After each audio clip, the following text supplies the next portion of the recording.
আজ বিজ্ঞান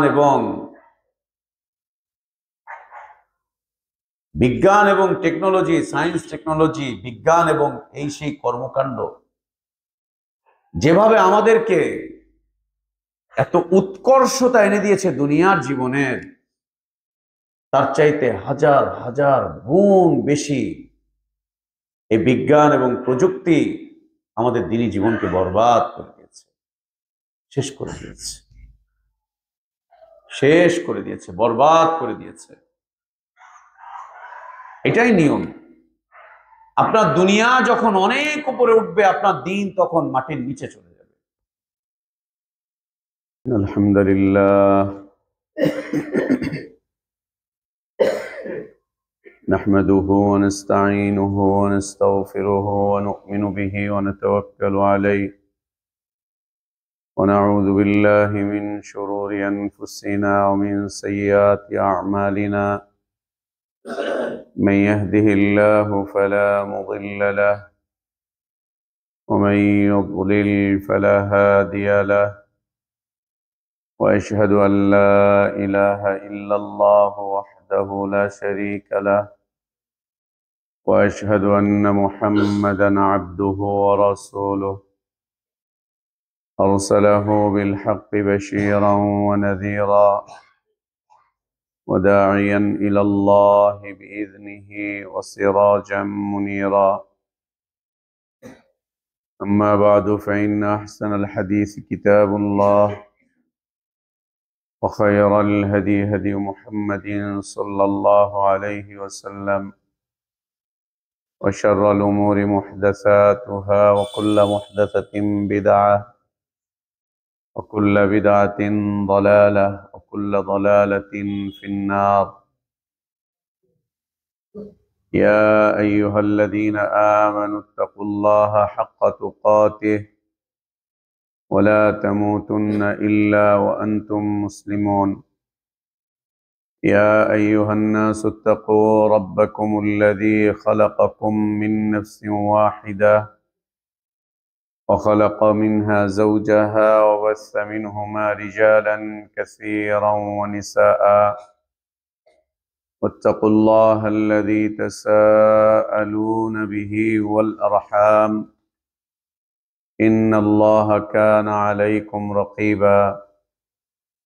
يا أيها الذين آمنوا اتقوا الله وقولوا قولا سديدا يصلح لكم أعمالكم ويغفر لكم ذنوبكم، ومن يطع الله ورسوله فقد فاز فوزا عظيما. اللهم انفعنا بما علمتنا وعلمنا ما ينفعنا وزدنا علما. اللهم إنا نعوذ بك من علم لا ينفع، ومن قلب لا يخشع، ومن نفس لا تشبع، ومن دعوة لا يستجاب لها. اللهم آت نفوسنا تقواها وزكها أنت خير من زكاها، أنت ولينا ومولاها. يا حي يا قيوم برحمتك نستغيث، أصلح لنا شأننا كله ولا تكلنا إلى أنفسنا طرفة عين. سبحانك لا علم لنا إلا ما علمتنا إنك أنت العليم الحكيم। সমস্ত প্রশংসা, যাবতীয় গুণগান একমাত্র, কেবলমাত্র, শুধুমাত্র আল্লাহ রব্বুল আলামিন, আহকামুল হাকিমিন, আরহামুর রাহিমিন, ইলাহুল আলামিনের জন্য, যিনি আমাদেরকে মুসলিম করে সৃষ্টি করেছেন, যিনি আমাদের জন্য উত্তম হালাল রিজকের ব্যবস্থা করেছেন, যিনি আমাদেরকে বিশুদ্ধ হিদায়াতের পথে আহ্বান জানিয়েছেন, যিনি আমাদেরকে মৃত্যু দিবেন, যিনি আমাদেরকে পুনরায় কিয়ামতের দিন তার সামনে হিসাবের মুখোমুখি করবেন এবং বিশুদ্ধ ঈমান, বিশুদ্ধ আমলের ভিত্তিতে যিনি আমাদেরকে নাজাত আর জাযা দান করবেন, সে আল্লাহরই প্রশংসা, যিনি আমাদেরকে প্রতি সপ্তাহের মতো আজকেও দ্বীনী তালিমি মজলিসে অংশগ্রহণ করার তৌফিক দান করেছেন। আলহামদুলিল্লাহ। সালাতু সালাম আমাদের প্রিয় নবী মুহাম্মদুর রাসূলুল্লাহ সাল্লাল্লাহু আলাইহি ওয়া আলিহি ওয়া সাল্লামের প্রতি। আল্লাহ সুবহানাহু ওয়া তাআলা যাকে কল্যাণের আধার করে বিশ্ব মানবতার জন্য মুক্তির দূত করে পাঠিয়েছিলেন, যার আদর্শের বাস্তবায়ন করা প্রত্যেক জাতি, ধর্ম, বর্ণ নির্বিশেষে সকল শ্রেণী পেশার মানুষের জন্য ফরজ করে দেয়া হয়েছে, যার আদর্শের বাস্তবায়ন প্রকৃত হিদায়াত, কল্যাণ, নাজাত আর সফলতার একমাত্র পথ।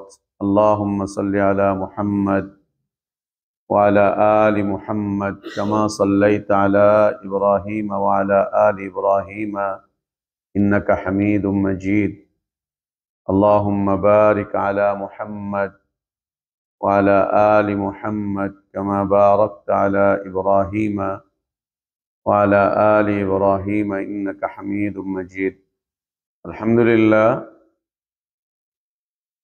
আল্লাহ তাবারক ওয়া তাআলার বিশেষ দয়ায়, তার বিশেষ অনুগ্রহে, তার বিশেষ করুণায় আমরা আল্লাহর পক্ষ থেকে আসা সর্বশ্রেষ্ঠ, সর্বশেষ, তার পছন্দনীয় দিনটুকু জানতে, বুঝতে, মানতে চেষ্টা করছি। আল্লাহর কাছে আমাদের দোয়া, আল্লাহ আমাদের এই দ্বীনী জীবনটুকু কবুল করে নেন। আমাদের ভুলগুলোকে আল্লাহ সংশোধন করে দেন। গুনাহগুলো, অন্যায়গুলো, অপরাধগুলোকে আল্লাহ মাফ করে দেন।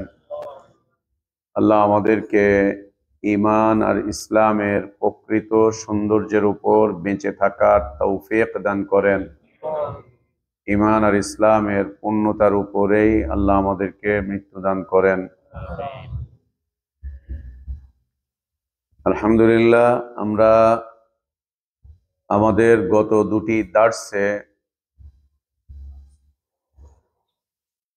দুটি বিষয় নিয়ে আলোচনা করেছিলাম। একটি বিষয় ছিল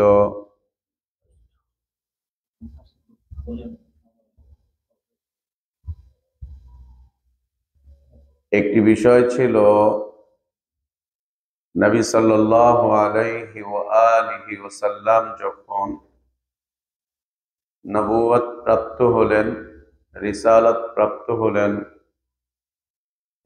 তখন সেই সময়ের মানুষগুলোকে যে হালাতের উপরে নবী সাল্লাল্লাহু আলাইহি ওয়া আলিহি ওয়াসাল্লাম পেয়েছিলেন, সেই হালাতগুলোকে আমরা তুলে ধরেছিলাম। আপনাদের মনে থাকবে, আমরা বলেছিলাম প্রধানত চারটি হালাতের উপর নবী সাল্লাল্লাহু আলাইহি ওয়াসাল্লাম মানুষগুলোকে পেয়েছিলেন। এক নম্বর ছিল আল্লাহর অস্তিত্বকে অস্বীকার করা। দুই নম্বর ছিল আল্লাহর উলুহিয়াতকে অস্বীকার করা। তিন নম্বর ছিল আল্লাহর উলুহিয়াতের সাথে আল্লাহকে অংশীবাদে বিশ্বাস করা। চার নম্বর ছিল আল্লাহ এবং বান্দা এই দুইয়ের মাঝখানে একটি ওসিলা নির্ধারণ করা। এবং আমরা আহলে ইলমগণের বক্তব্য অনুযায়ী একে আবার 6 ভাগে দেখিয়েছিলাম। প্রথম বিষয়বস্তু ছিল আল ইশরাকু বিল্লাহ, আল্লাহর সাথে অংশীদার সাব্যস্ত করা। দুই নম্বর বিষয়বস্তু ছিল বিদআত, মন গড়া ইবাদত, মন গড়া ইবাদত। যেরকম মনে চাচ্ছে ওই রকম ইবাদত করছে, যেরকম মনে চাচ্ছে ওই রকম ইবাদত করছে। ইচ্ছে হচ্ছে তো নতুন নতুন সব ইবাদত তৈরি করছে, যার যেরকম মনে চাচ্ছে। কার বাপের ক্ষমতা আছে এদেরকে ঠেকায়? কার বাপের ক্ষমতা আছে এদেরকে ঠেকাবে? নতুন নতুন ইবাদত রচনা, মন গড়া ইবাদত। 3 নম্বর বিষয়বস্তু ছিল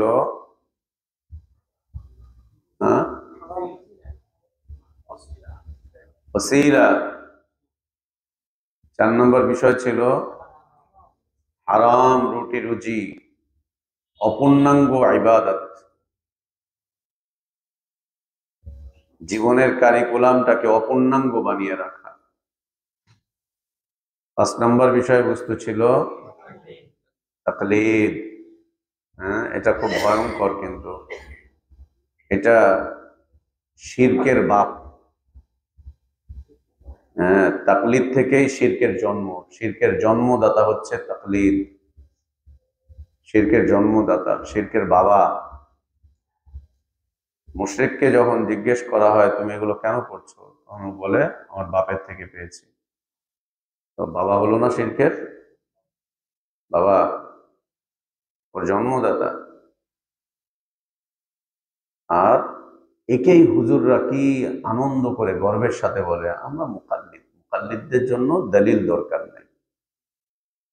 মুকাল্লিদের জন্য দলিল কোনো দরকার নেই, আমরা মুকাল্লিদ, কোনো দরকার নেই। 6 নম্বর বিষয় কি ছিল? দ্বীনি জীবনে বিচ্ছিন্নতা, দ্বীন কেন্দ্রিক বিচ্ছিন্নতা। বিচ্ছিন্ন জীবন আল্লাহ পছন্দ করেন না,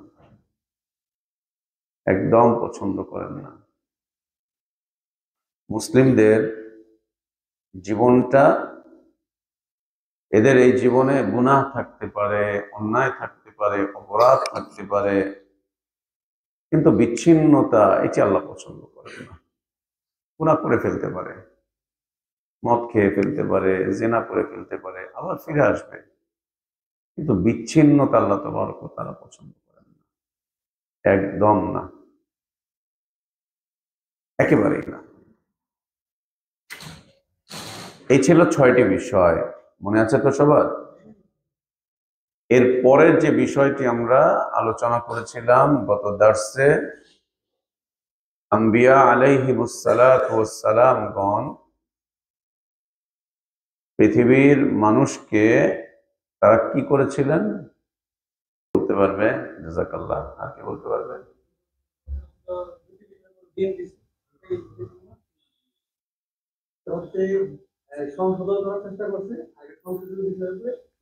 বারাকাল্লাহু ফিক, বারাকাল্লাহু। চকলেট দেওয়া দরকার, লাভ ক্যান্ডি। না না, বলছি লাভ ক্যান্ডি দেওয়া দরকার, love candy. I love you, I love you chocolate দেওয়া দরকার আপনাকে। জাযাকাল্লাহ খাইর, বারাকাল্লাহু ফিক। চমৎকার, হ্যাঁ চমৎকার। আম্বিয়া আলাইহিমুস সালাতু ওয়াস সালামগণ যে কাজটি করে গিয়েছিলেন, পৃথিবীর মানুষকে সংশোধিত এক পথের দিকে আপ্রাণ চেষ্টা করে গিয়েছিলেন, সংশোধিত এক পথের দিকে ডেকে গিয়েছিলেন, যার পর নাই তারা চেষ্টা করেছেন রাত দিন। যেমন নূহ আলাইহিস সালাতু ওয়াস সালাম বলছেন, খুব আক্ষেপ করে, দীর্ঘ 950 বছর এই কাজটুকু করে এরপরে আক্ষেপ করে বলছেন, রব্বি ইন্নী দাউতু কওমি লাইলান ওয়া নাহারা ফালাম ইয়াজিদহুম দুআই ইল্লা ফিরারা ওয়া ইন্নী কুল্লামা দাউতুহুম লিতাগফিরা লাহুম জাআলু আসাবি'ahum ফি আযানিহিম واستغشوا ثيابهم وأصروا واستكبروا استكبارا ثم إني دعوتهم جهارا সুম্মা ইন্নী আ'লানতু লাহুম ওয়া আসরারতু লাহুম ইসরারা। নূহ আলাইহিস সালাতু ওয়াস সালাম দীর্ঘ ৯৫০ বছর একটা সংশোধিত পথের দিকে মানুষকে আহ্বান করেই যাচ্ছেন। তেমন কেউ সাড়া দিচ্ছে না, তখন তিনি আল্লাহকে বললেন, রব্বি, আমার রব, ইন্নি, নিশ্চয়ই আমি, দাওয়াত দিয়েছি, কওমি, আমার কওমকে, লাইলান, রাত, ওয়া নাহারান, দিন, রাত দিন কখনোই আমি এর থেকে বিরত ছিলাম না। রাতেও দাওয়াত দিয়েছি, দিনেও দাওয়াত দিয়েছি। আমি রাতকে রাত মনে করিনি, দিনকে দিন মনে করিনি, রাতকে রাত মনে করিনি। আমি এদেরকে দাওয়াত দিয়েই গিয়েছি, অবিরাম ভাবে আমার দাওয়াতি মিশন আমি চালিয়ে গিয়েছি। ফালাম ইয়াজিদহুম দুআই ইল্লা ফিরারা। আমি যতই দাওয়াত দিয়েছি ওরা ততই পালিয়েছে, ততই সরে গিয়েছে, ততই দূরে সরে গিয়েছে। আমি দাওয়াত দেই আর ওরা দূরে সরে যায়, দাওয়াত দেই আর ওরা দূরে সরে যায়। আল্লাহ, আমি যখন ওদেরকে দাওয়াত দিচ্ছিলাম, এক হচ্ছে ওরা সরে যাচ্ছিল, দ্বিতীয়ত আমাকে দেখলেই ওরা মুখ লুকিয়ে ফেলতো,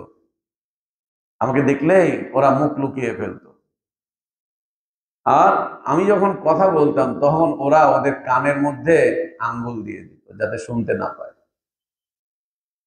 যাতে শুনতে না পায়। আর এই যে কানে আঙ্গুল দেওয়া এবং মুখ লুকিয়ে রাখা, এটা প্রত্যেক নবীর সাথে হয়েছে। আল্লাহ নবী সাল্লাল্লাহু আলাইহি ওয়া আলিহি ওয়াসাল্লাম যখন মক্কাতে মানুষকে দাওয়াত দিয়ে যাচ্ছেন, আল্লাহর দিকে আহ্বান করে যাচ্ছেন, সুন্দর সুন্দর কথা বলছেন, এবং এটা একটা সুন্দর বিষয়, আমাদের আলেমরা এর থেকে অনেক দূরে। নবী সাল্লাল্লাহু আলাইহি ওয়াসাল্লাম যখন কাউকে আল্লাহর দিকে ডাকতেন, সামান্য দু চার কথা বলে এরপরে কোরআনের আয়াত শুনিয়ে দিয়ে চলে যেতেন। সামান্য দু চারটা কথা বলতেন, বলে এরপরে কোরআনের আয়াত শুনিয়ে দিয়ে আল্লাহ নবী সাল্লাল্লাহু আলাইহি ওয়াসাল্লাম চলে যেতেন। ওরা সব বোকা হয়ে যেত।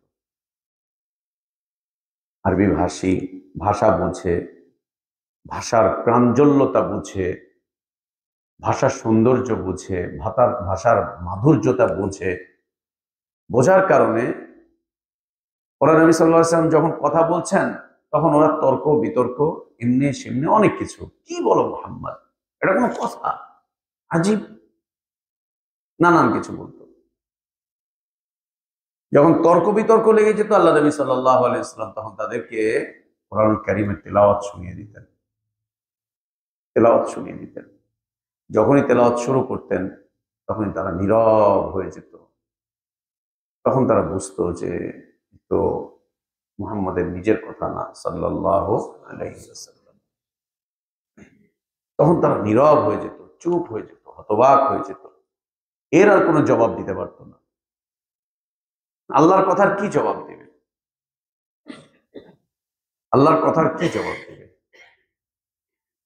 তো আল্লাহ নবী সাল্লাল্লাহু আলাইহি ওয়াসাল্লাম যখন মক্কাতে দাওয়াতি কাজ করছেন অবিরাম গতিতে, মক্কার লোকজন নবী সাল্লাল্লাহু আলাইহি ওয়াসাল্লামকে আর ঠেকাতে পারল না। যা যা বলার সব বলা শেষ, আর ঠেকাতে পারল না। এখন আল্লাহর নবীকে ঠেকাতে না পেরে এখন মানুষদেরকে ঠেকানো শুরু করেছে। এই খবরদার, ওর কাছে যাবা না, গেলে কিন্তু তুমি হালাক। ওর কাছে জিন আছে, তোমারে ধরবে। ও জাদুকর, ও কিন্তু জাদু করে দিবে। ওই লোকটা কিন্তু পাগল, ওর পাগলামি তোমার মধ্যে ভর করবে। মানুষদেরকে সাবধান করা শুরু করলো। এখানে সাবধান করে, ওখানে সাবধান করে, সেখানে সাবধান করে, নিজেদের এলাকার লোকজনদেরকে সাবধান করা শেষ। এখন যারা বাইতুল্লাহ তোয়াফ করতে আসতো বাইরে থেকে, অন্যান্য এলাকা থেকে ওরা এসে, তখন তো আর আবাসিক হোটেল ছিল না, আবাসিক হোটেল না থাকার কারণে এলাকার লোকজন খুব মেহমানদারি করত। আল্লাহর কি করুণা, আল্লাহ চাইছেন ধর্ম ব্যবসায়ীদের কিছু টাকা পয়সা দিবেন, এজন্য ওইখানে অনেক আবাসিক হোটেল করে দিয়েছেন। এখন সব হুজুররা ধর্ম ব্যবসা করে খায়, সব হুজুররা হজ ব্যবসা, উমরা ব্যবসা। এটা ব্যবসা বলেন দেখি? আমি কি করি? আমি হজের ব্যবসা করি, আমি আমি উমরার ব্যবসা করি, ট্রাভেলস, হজ উমরার ব্যবসা। আমরা কেন এই ব্যবসায় ঢুকলাম রে ভাই? হজের ব্যবসা, উমরার ব্যবসা। নাস্তিকরা যে বলে ধর্ম ব্যবসায়ী, কথা অসত্য না। হজকে পুঁজি করে মানুষ কোটি কোটি টাকা কামাই করছে, তাও কারা? ওলামাগণ। নিকৃষ্টতা, আল্লাহর ইবাদত তাদের কাছে ব্যবসার পণ্যে পরিণত হয়েছে, ব্যবসার পণ্য আল্লাহর ইবাদত। হাজ উমরার ময়দান আর ওয়াজের ময়দান। উম্মতের কি হবে এই ফিকির করার তাদের কোনো সুযোগ নেই, সময় নেই। উম্মতের চিন্তা করে কেন কষ্টের মধ্যে পড়বো? উম্মতের ফিকির করার দরকারটা কি? উম্মতের চিন্তা করার দরকারটা কি? কেন উম্মতকে নিয়ে রাতের পর রাত চিন্তা করব? কেন উম্মতকে নিয়ে দিনের পর দিন চিন্তা করব? উম্মতকে নিয়ে চিন্তা করতে গিয়ে কেন আমি আমার আরাম আয়েশি জীবন কেন আমি বরবাদ করব? কি দরকার? উম্মত কি আমার সংসার চালাবে? উম্মত কি আমার বাড়িঘর করে দিবে? আমার সংসার চালায় দিবে উম্মত? দিবে না। অতএব চাচা, আপনার জীবন বাঁচা। উম্মত নিয়ে ফিকির করার কোনো দরকার নেই, উম্মত নিয়ে ফিকির করার। নিজে বাঁচো তো বাপের নাম। কেন রাত রাত জেগে জেগে কষ্ট করব? কেন দিন কষ্ট করব? কেন নিজের আরাম আয়েশকে নষ্ট করব? গোল্লায় যাক উম্মত, ধ্বংস হয়ে যাক উম্মত, শেষ হয়ে যাক, ওর জবাব ও দিবে। আমি কি টেন্ডার নিয়ে আসছি নাকি এই উম্মতের? ইন্না লিল্লাহি ওয়া ইন্না ইলাইহি রাজিউন, ইন্না লিল্লাহি ওয়া ইন্না ইলাইহি রাজিউন। ভাইয়া, দুনিয়া এত খারাপ,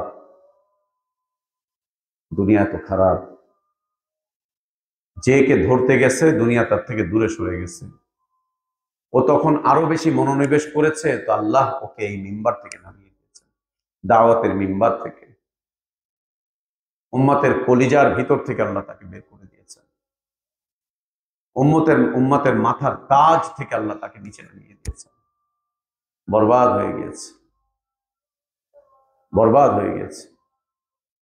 আম্বিয়া আলাইহিমুস সালাতু ওয়াস সালাম গণ, তারা দুটি কাজ আঞ্জাম দিয়ে গিয়েছিলেন।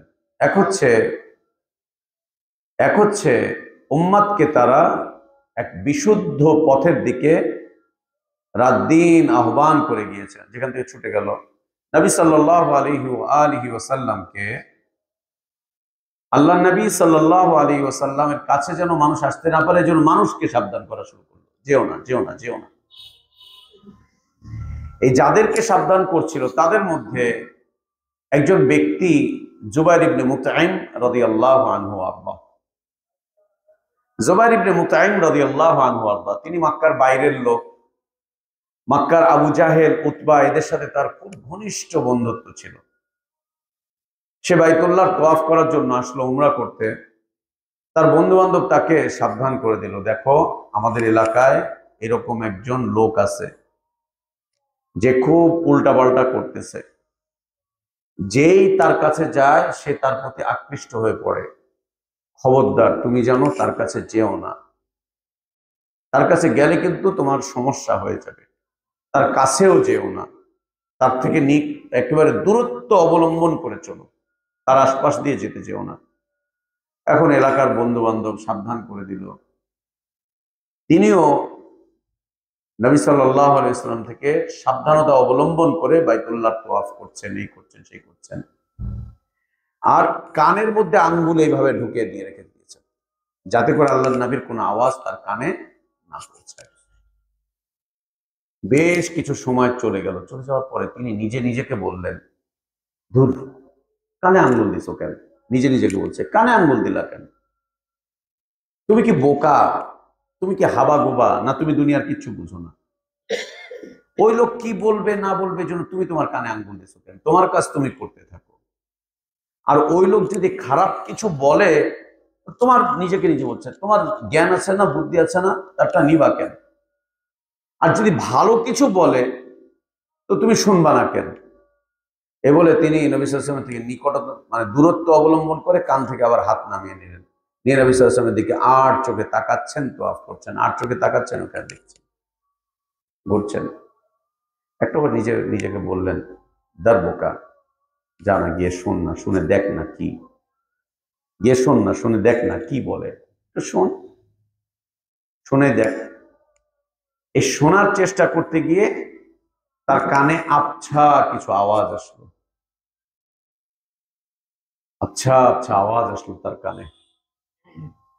আল্লাহ নবী সাল্লাল্লাহু আলাইহি ওয়াসাল্লাম তখন বাইতুল্লাহতে সূরা তূর তিলাওয়াত করছিলেন। والطور وكتاب مسطور في رق منشور والبيت المعمور والسقف المرفوع والبحر المسجور। একাধারে নবী সাল্লাল্লাহু আলাইহি ওয়াসাল্লাম তেলাওয়াত করছেন, উনি শুনছেন। কি ব্যাপার? এত সুমধুর কথা, এত সুন্দর সাহিত্যপূর্ণ কথা, এত চমৎকার কথা, কি উনি তোয়াফ করছেন আর কান ওদিকে লাগিয়ে আছেন, চলছেন। একটা পর্যায়ে যেতে যেতে আল্লাহ নবী সাল্লাল্লাহু আলাইহি ওয়াসাল্লাম সূরা তূরের মাঝামাঝিও পার করলেন, মাঝামাঝি পার করলেন। আল্লাহ তাবারক ওয়া তাআলা আয়াত নাযিল করছেন, নবী সাল্লাল্লাহু আলাইহি ওয়াসাল্লাম তিলাওয়াত করছেন। আম খুলিকু মিন গায়রি শাইইন আম হুমুল খালিকুন আম খালাকুস সামাওয়াতি ওয়াল আরদা বাল লা ইউকিনুন আম ইনদাহুম খাযাইনু রাব্বিকা আম হুমুল মুসাইতিরুন আম লাহুম সুল্লামুন ইয়াস্তামিউনা ফীহি فليأت مستمعهم بسلطان مبين। তেলাওয়াত করছেন নবী সাল্লাল্লাহু আলাইহি ওয়াসাল্লাম, তিনি শুনছেন। আম খুলিকু মিন গায়রি শাই, যারা আল্লাহর আহ্বানে সাড়া দেয় না, তারা কি এমনি এমনি সৃষ্টি হয়ে গেছে? আম হুমুল খালিকুন, নাকি এরা নিজেরাই নিজেদের স্রষ্টা? হ্যাঁ, এই যে বলছে স্রষ্টা বলতে কেউ নাই। আম খুলিকু মিন গায়রি শাই, কোনো কিছু তারা কোনো কিছু ছাড়াই তারা সৃষ্টি হয়ে গিয়েছে। আমহুমুল খালিকুন, নাকি তারা নিজেরা নিজেদের স্রষ্টা? নাকি তারা আম খালাকুস সামাওয়াতি ওয়াল আরদ, আসমান এবং জমিনকে তারা সৃষ্টি করেছে? বাল লা ইউকিনুন, ওরা ঈমানদার না।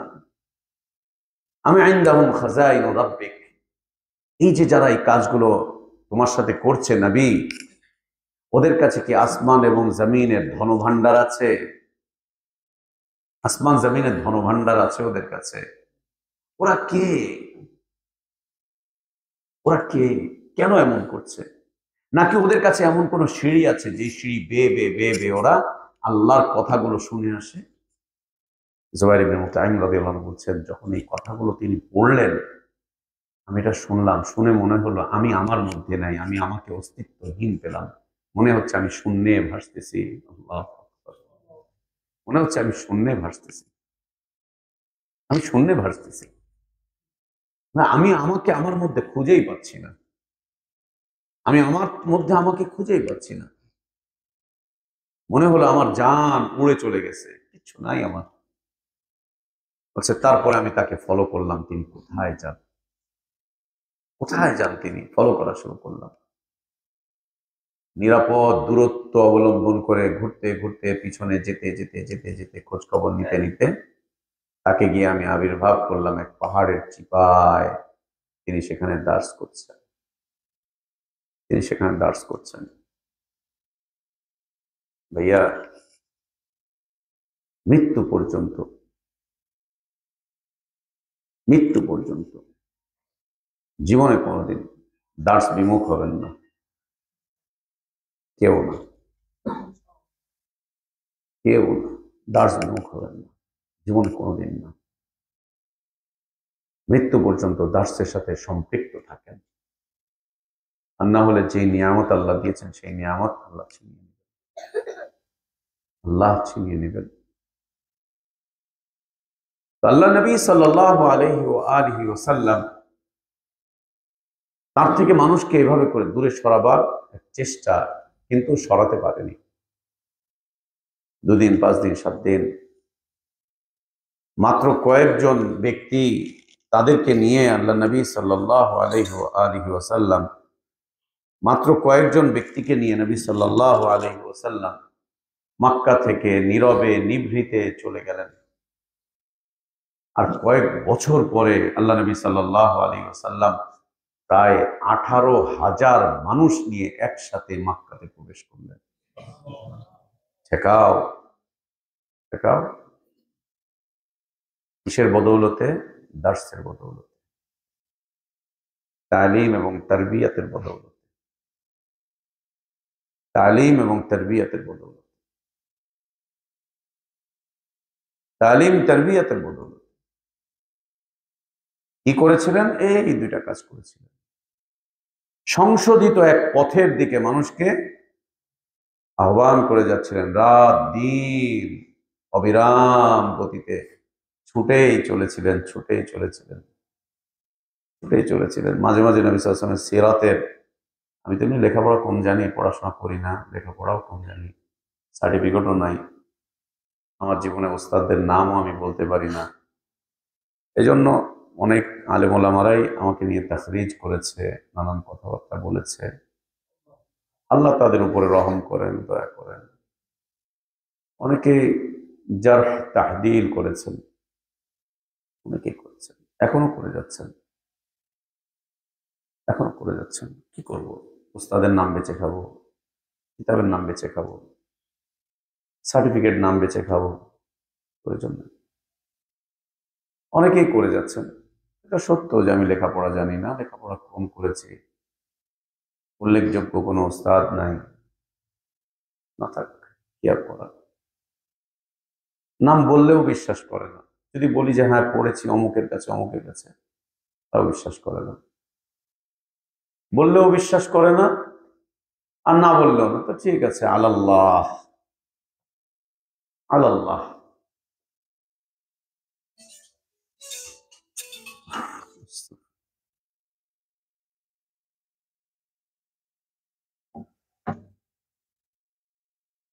তো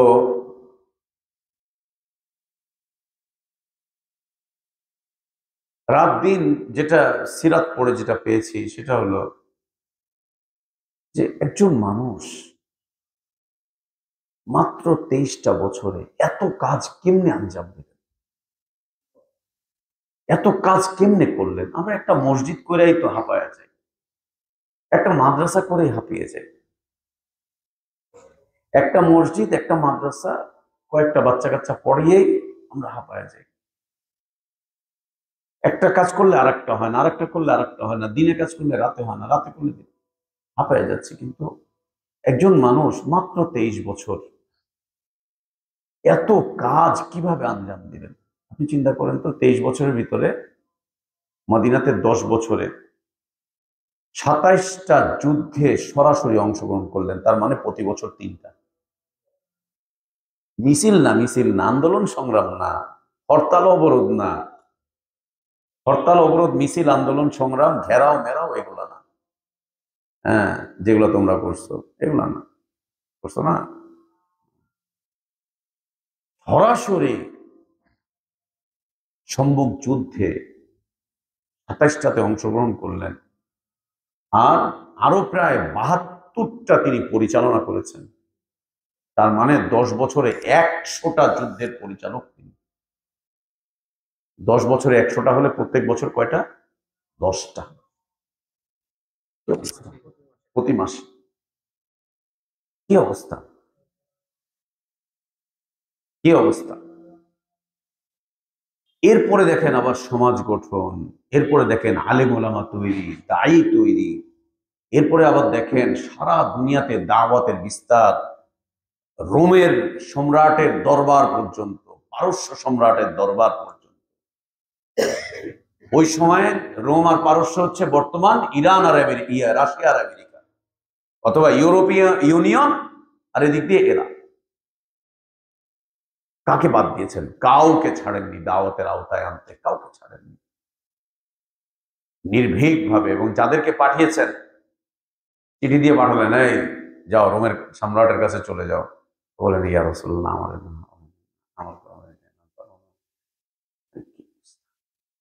এরকম কিছু না। আমরা কি করি? এই পারো না, শুধু শুধু আমার এই জায়গায় আল্লাহ আল্লাহ নবী সাল্লাল্লাহু আলাইহি ওয়াসাল্লাম পাঠিয়েছেন তো নির্ভীক ভাবে। তার মানে আল্লাহ নাবী ওনাকে দিয়ে পাঠাচ্ছেন, এটা কার ইশারা? সাহাবী বুঝে নিয়েছেন যেহেতু আল্লাহ নাবী পাঠাচ্ছেন, এটা সরাসরি আল্লাহর ইশারা। যদি আমি না করি তো আমি ধ্বংস, আর যদি আমি করি তো আমার সৌভাগ্যের রাস্তা খোলা, আমার জীবন গুছিয়ে যাবে, জীবন সেজে যাবে, জীবন সেজে যাবে, জীবন গুছিয়ে যাবে, জীবন গুছিয়ে যাবে। সুবহানাল্লাহ। কিভাবে করলেন একজন মানুষ মাত্র এই কয়টা বছরে এত কাজ? আল্লাহ আকবার, সুবহানাল্লাহ। এ দুটি কাজ আঞ্জাম দিয়ে গেলেন। একটি হচ্ছে সংশোধিত পথের দিকে মানুষকে আহ্বান করে গেলেন, দ্বিতীয়ত হচ্ছে সংশোধিত এক রাস্তার উপরে সাহাবীদেরকে ছেড়ে গেলেন। নবী সাল্লাল্লাহু আলাইহি ওয়াসাল্লাম দুইটা ভাষ্য বলছেন, লাকাদ তারাকতুকুম আলা মাহাজ্জাতিল বাইদা লাইলুহা কানাহারিহা লা ইয়াযীগু আনহা ইল্লা হালিকুন। লাকাদ তারাকতুকুম আলা মাহাজ্জাতিল বাইদা, তোমাদেরকে আমি রেখে যাচ্ছি একটা সুস্পষ্ট দলিলের উপর, মাহাজ্জা হুজ্জাতের উপর। বাইদা মানে হচ্ছে সাদা ধবধবে, লাইলুহা কানাহারিহা, যার রাতটা দিনের আলোর মতো আলোকিত। এর থেকে ধ্বংসপ্রাপ্ত ব্যক্তিরা ছাড়া আর কেউ মুখ ফিরিয়ে নেয় না। যার ধ্বংস অনিবার্য সে আমার রেখে যাওয়া সংশোধিত পথ থেকে মুখ ফিরিয়ে নেয়, মুখ ফিরিয়ে নেয়। দ্বিতীয় ভাষ্য হচ্ছে, লাকাদ তারাকতুকুম আলা মিসলিল বাইদা, লাকাদ তারাকতুকুম আলা মিসলিল বাইদা নাকিয়াতান, তোমাদেরকে আমি ছেড়ে যাচ্ছি একটা খালেস সাদা ধবধবে দিনের উপর, যেই দিনের রাতটা দিনের আলোর চাইতেও বেশি আলোকিত, অন্ধকারটা সূর্যের আলোর চাইতেও বেশি আলোকিত। আচ্ছা, এখান থেকে কে মুখ ফিরিয়ে নেয় জানো? লা ইয়াযীগু আনহা ইল্লা হালিকুন, ধ্বংসপ্রাপ্ত মানুষ ছাড়া কেউ এখান থেকে মুখ ফিরিয়ে নেয় না, কেউ না। এই যে দুটি কাজ নবী সাল্লাল্লাহু আলাইহি ওয়াসাল্লাম আঞ্জাম দিয়ে গেলেন, এটি এই উম্মাতের উপর ফরজ জিম্মাদারি, এই উম্মাতের উপর ফরজ জিম্মাদারি। মনে রাখেন, আপনার উপর, আপনার উপর, আপনার উপর, আপনার উপর, আপনার উপর, এটা ফরজ জিম্মাদারি। এই ফরজ যদি আমরা কেউ পরিত্যাগ করি, বর্জন করি, আল্লাহর আদালতে আমাদেরকে দাঁড়াতে হবে, আল্লাহর আদালতে দাঁড়াতে হবে। এই উম্মাতের উপর ফরজ জিম্মাদারি এটা, ফরজ জিম্মাদারি এটা। এর থেকে কেউ বিরত থাকতে পারবে না, কেউ বিরত থাকতে পারবে না, একদম না। এ পর্যন্ত ছিল আমাদের গত দার্সের বিষয়বস্তু। চলি আজকের আলোচনা, আজকের দার্স। আমি কিন্তু যে কিতাব আপনাদেরকে দিয়ে গিয়েছি, এই কিতাবের সার মর্ম তুলে ধরছি, যাতে করে আমাদের এই কিতাব পড়তে সহজ হয় ইনশাআল্লাহ। কিতাবের মুলাখাস, সারমর্ম তুলে ধরছি। এই প্রতিটা সবগুলো আলোচনা, মনে করার সুযোগ নেই কিতাব দিয়ে গেছে, কিতাব বাদ দিয়ে উনি গল্প করতেছে। হ্যাঁ, মুলাখাস। চলি আজকের দার্স আমাদের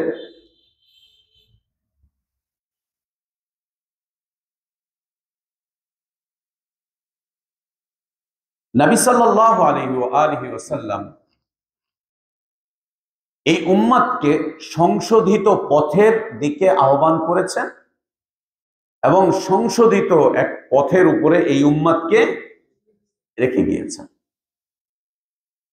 যার উপরে রেখে গিয়েছেন এই উম্মত কি কিয়ামত পর্যন্ত তার উপরে অটল অবিচল থাকবে?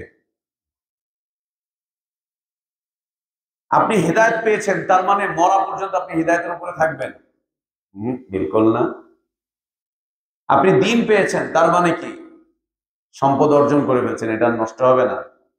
বিলকুল না, একদম না।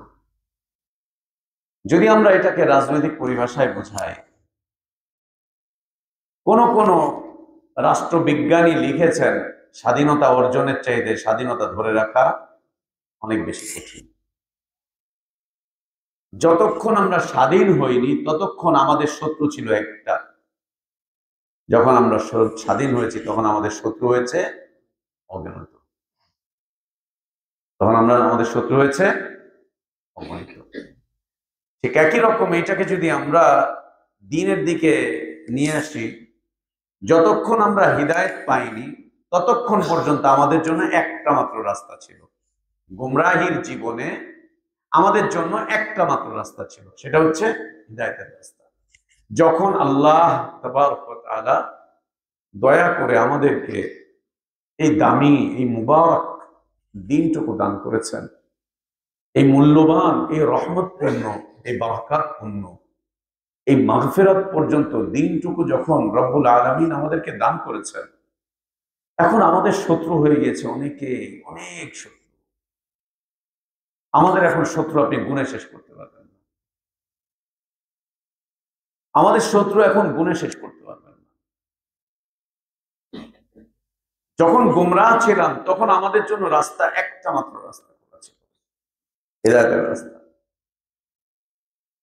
যখন আল্লাহ আমাদেরকে হিদায়াত দিয়েছেন, আমাদের জন্য এখন এই দ্বীনের এই জীবনে আসার পরে আমাদের এখন শত্রু অনেক, অনেক শত্রু। সবাই সম্মিলিতভাবে আমাদের উপরে হামলে পড়ছে, আমাদেরকে লুচে খাচ্ছে, আমাদেরকে ছিঁড়ে বিড়ে খাওয়ার চেষ্টা করে যাচ্ছে, সবাই মিলে, সবাই মিলে, সবাই মিলে। এবং আল্লাহ তাবারক ওয়া তাআলা বলছেন, ফামাযা বা'দাল হাক্কি ইল্লা দালাল, বা'দাল হাক্কি ইল্লা দালাল।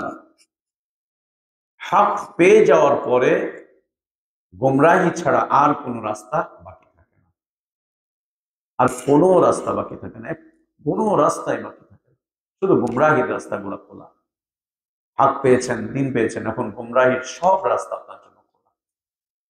এক একটা রাস্তা এক একটা আকৃতি নিয়ে আপনার সামনে আসবে, এক একটা রাস্তা এক একটা আকৃতি নিয়ে, অজুহাত নিয়ে, এক একটা চেহারা নিয়ে আপনার আমার সামনে আসবে,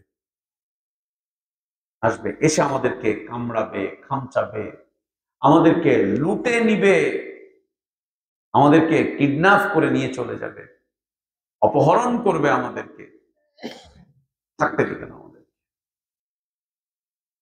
থাকতে দিবে না। একটা স্বাধীন দেশের যেমন অনেক শত্রু দাঁড়ায়, আল্লাহর একজন দাসের জন্য এরকম অনেক শত্রু দাঁড়ায়, তাকে আল্লাহর দাসত্ব করতে দিবে না, আনুগত্য করতে দিবে না, ইবাদত, আল্লাহর ইবাদত করতে দিবে না। চলে আল্লাহ আমাদেরকে যে সংশোধিত পথ দান করেছেন নবী সাল্লাল্লাহু আলাইহি ওয়া আলিহি ওয়াসাল্লামের অক্লান্ত পরিশ্রমের মাধ্যমে, এই পথটা নষ্ট হয়ে যায় দুটি কারণে। এই পথটা নষ্ট হয়ে যায় দুটি কারণে, দুটি কারণে। ইলমি কথা কিন্তু, হ্যাঁ,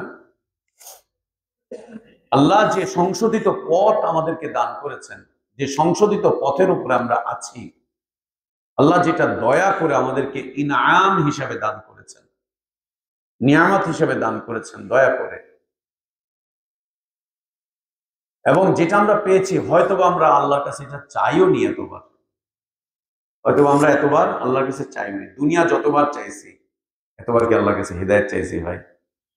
আল্লাহ দয়া করে দিচ্ছেন না? কার একটা লেকচার শুনছি, মনে একটু আগ্রহ জমাইছে, কিতাবটা উল্টায় দেখছি, বলছে হ্যাঁ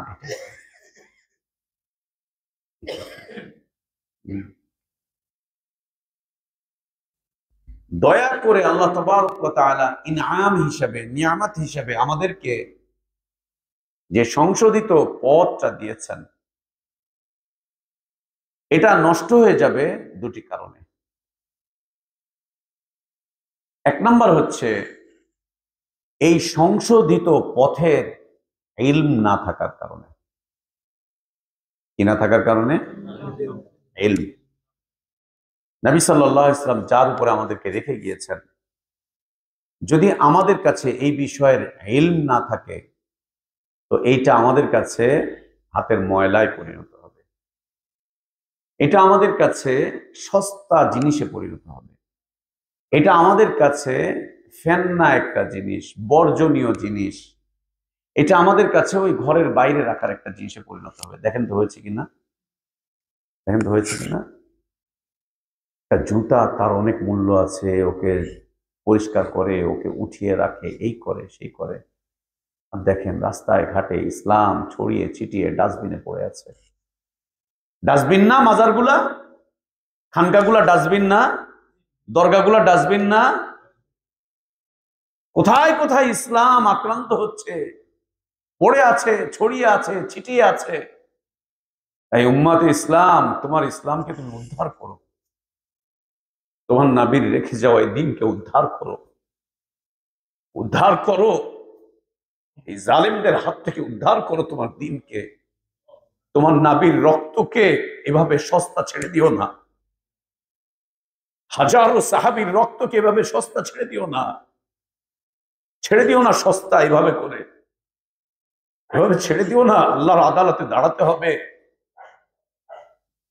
তোমার নবীর রেখে যাওয়া দিন আজ আক্রান্ত, আজ অবহেলিত, আর যে নির্যাতিত, নিষ্পেষিত, আর তুমি রাতে ঘরে ঘুমাও আরাম করে এসির ভিতরে। তোমার নবীর দিন আজকে কি অবস্থায় পড়ে আছে, এখানে সেখানে ময়লা আবর্জনার মধ্যে পড়ে আছে, অপবিত্রতার ভান্ডারের মধ্যে পড়ে আছে, আর তুমি তার পাশ দিয়ে হাসতে হাসতে কেলাতে কেলাতে চলে যাও। আজ যদি আল্লাহর নবীর সাহাবীরা বেঁচে থাকতেন, হয় তারা শাহাদাত বরণ করতেন, অথবা তারা ইজ্জতের জীবন যাপন করতেন।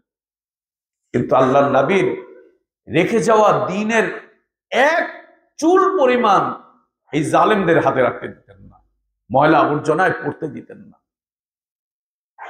একদম পড়তে দিতেন না, একেবারেই না, একদম পড়তে দিতেন না। আর যদি সাহাবীরা বেঁচে থাকতেন, আর যদি তারা বেঁচে থাকতেন, ত্যাগের উত্তম নমুনা তারা দেখাতেন, কোরবানির নমুনা তারা দেখাতেন, তারা দেখিয়ে যেতেন যে কোরবানি কেমনে করতে হয়, কোন রাস্তায় কোরবানি করতে হয়, কিভাবে কোরবানি করতে হয়, কিভাবে ত্যাগ দিতে হয়, তারা দেখাতেন। উজ্জ্বল এক নমুনা তারা রেখে যেতেন, তারা রেখে যেতেন। আল্লাহ নবী, এগুলো তাড়িয়ে দেন তো। আল্লাহ নবী সাল্লাল্লাহু আলাইহি ওয়া আলিহি ওয়াসাল্লাম যে আলোকিত দ্বীনের উপর আমাদেরকে রেখে গিয়েছেন, যে শুভ্র দ্বীনের উপর আমাদেরকে রেখে গিয়েছেন, যে স্বচ্ছ, যে বিশুদ্ধ দ্বীন আল্লাহ নবী আমাদের জন্য রেখে গিয়েছেন, সেই দ্বীনের উপর আমরা চলতে পারবো না, টিকতে পারবো না, সেই দ্বীনকে আমরা ধারণ করতে পারবো না, একে আমরা লালন করতে পারবো না, পালন করতে পারবো না। এটা নষ্ট হয়ে যাবে, এটা ক্ষতিগ্রস্ত হয়ে যাবে যদি ইলম না থাকে, যদি ইলম না থাকে। আমি নিন্দা করছি না, আমি আপনাদেরকে নিরুৎসাহিত করছি না। আজ বিজ্ঞান এবং টেকনোলজি, সায়েন্স টেকনোলজি, বিজ্ঞান এবং এই সেই কর্মকাণ্ড যেভাবে আমাদেরকে এত উৎকর্ষতা এনে দিয়েছে দুনিয়ার জীবনের, তার চাইতে হাজার হাজার গুণ বেশি এই বিজ্ঞান এবং প্রযুক্তি আমাদের দিনী জীবনকে বরবাদ করে দিয়েছে, শেষ করে দিয়েছে, শেষ করে দিয়েছে, বরবাদ করে দিয়েছে। এটাই নিয়ম। আপনার দুনিয়া যখন অনেক উপরে উঠবে, আপনার দিন তখন মাটির নিচে চলে যাবে। আপনার দিন তখন মাটির নিচে চলে যাবে। আর আপনি যদি আপনার দিনকে উঁচু করেন, আল্লাহ তাবারক ওয়া তাআলা আপনাকে আসমান পর্যন্ত উঠিয়ে চমকাতে থাকবেন, আসমান পর্যন্ত উঠিয়ে চমকাতে থাকবেন আল্লাহ তাবারক ওয়া তাআলা। আমরা বুঝিনি, আসলে আমরা বুঝিনি, বুঝতে পারি না, বুঝতে পারি না। আল্লাহ নবী সাল্লাল্লাহু আলাইহি ওয়াসাল্লাম যে সংশোধিত রাস্তার উপরে এই উম্মতকে ছেড়ে গিয়েছিলেন, এই উম্মত এই রাস্তার উপরে টিকতে পারবে না, থাকতে পারবে না যদি এই রাস্তার জ্ঞান না থাকে। যদি জ্ঞান না থাকে তো এই রাস্তার উপরে টিকতে পারবে না, একদম না, অ্যাক্সিডেন্ট করবে, ঝামেলায় পড়বে। দ্বিতীয়ত হচ্ছে এই রাস্তার উপরে টিকে থেকে সফল হবে না। একটা হচ্ছে রাস্তায় টিকতেই পারবে না, আর যদিও বা কোন রকম ল্যাপ ছ্যাপ দিয়ে এইখান থেকে কিছু জ্ঞান ধার করে, ওইখান থেকে কিছু জ্ঞান ধার করে, যদিও বা কোন রকম জোড়া তালি দিয়ে, গোজামিল দিয়ে এই রাস্তার উপরে টিকার চেষ্টাও করে, কিন্তু সে এখানে সফল হতে পারবে না। কেন? দ্বিতীয় কারণ যদি তার মাঝে বিদ্যমান না থাকে। দ্বিতীয় কারণটা হচ্ছে বিশুদ্ধ জ্ঞান যদি না থাকে। জ্ঞান দুই প্রকার, একটা হচ্ছে অশুদ্ধ জ্ঞান, আর একটা হচ্ছে অশুদ্ধ জ্ঞান, আর একটা হচ্ছে বিশুদ্ধ জ্ঞান। একটা অশুদ্ধ জ্ঞান আর একটা বিশুদ্ধ জ্ঞান। যদি অশুদ্ধ জ্ঞান আপনার মাঝে থাকে, আপনি প্রতিনিয়ত অ্যাক্সিডেন্ট করতে থাকবেন, খুব অ্যাক্সিডেন্ট করবেন। যে ভালো করে গাড়ি চালাতে জানে না, ও যদি রাস্তায় নামে অ্যাক্সিডেন্ট করতে বাধ্য। যে লোক ভালোভাবে কৃষিকাজ শেখেনি, ও যদি ক্ষেত খামার করতে যায়, ওইখানে অ্যাক্সিডেন্ট করতে বাধ্য। যে যেটা করতে পারে না, যে যেটা শিক্ষা নাই, ভালো শিক্ষা নেই, সে সেটা চলতে পারবে না। যদি জ্ঞান না থাকে তো আমরা এর উপরে অটল অবিচল থাকতে পারবো না। তো ঠিক আছে, যে যেমনে পারছে জ্ঞান অর্জন করছে, কে মাযহাবী জ্ঞান, কে তরিকার জ্ঞান, কে সুফিবাদের জ্ঞান, কে যুক্তিবিদ্যার জ্ঞান, ফিলোসফির জ্ঞান, কে ওই জ্ঞান, কে সেই জ্ঞান, কে ফিকহের জ্ঞান, নানান ধরনের জ্ঞান অর্জন করছে। জ্ঞান অর্জন করে এখন মুসলিম ঝগড়া, বিবাদ, মারামারি, কাটাকাটি, ধাক্কাধাক্কি, হানাহানি, ফাসাদ, দাঙ্গা, হাঙ্গামা সব। কেন? কি কারণে? বিশুদ্ধ জ্ঞান না থাকার কারণে। এই সংশোধিত পথের উপরে টিকে থাকতে হলে জ্ঞান অর্জন করতে হবে এবং বিশুদ্ধ জ্ঞান অর্জন করতে হবে। জ্ঞান অর্জন করতে হবে এবং বিশুদ্ধ জ্ঞান অর্জন করতে হবে। জ্ঞান অর্জন করব, জ্ঞান অর্জন থেকে বিরত থাকবো না। আর জ্ঞান অর্জন করতে গিয়ে অবশ্যই বিশুদ্ধ জ্ঞান অর্জন করতে হবে। জ্ঞান অর্জন থেকে বিরত থাকা যাবে না, জ্ঞান অর্জন করে যেতে হবে, একদম বিরত থাকা যাবে না, একদম না। আর জ্ঞান অর্জন করতে গিয়ে অবশ্যই বিশুদ্ধ জ্ঞান অর্জন করতে হবে, অবশ্যই বিশুদ্ধ জ্ঞান অর্জন করতে হবে। তাহলে নবী সাল্লাল্লাহু আলাইহি ওয়াসাল্লাম যে সংশোধিত পথের উপর এই উম্মাতকে রেখে গিয়েছেন, এই উম্মাত এখান থেকে, এই উম্মাতের বিচ্যুতি ঘটেছে কয়টা কারণে? একটা হচ্ছে ইলম না থাকার কারণে, আর একটা হচ্ছে বিশুদ্ধ ইলম না থাকার কারণে, জাযাকুমুল্লাহ খাইর, বিশুদ্ধ ইলম না থাকা, বিশুদ্ধ ইলম না থাকা। চলি, আমরা যদি এর উপরে অটল অবিচল থাকতে চাই, যে সংশোধিত পথ আল্লাহ নবী সাল্লাল্লাহু আলাইহি ওয়াসাল্লাম রেখে গিয়েছেন, এর উপর যদি আমরা অটল অবিচল থাকতে চাই, তাহলে ইলাল মাউত, মৃত্যু পর্যন্ত আমাদেরকে তিনটা কাজ করে যেতে হবে।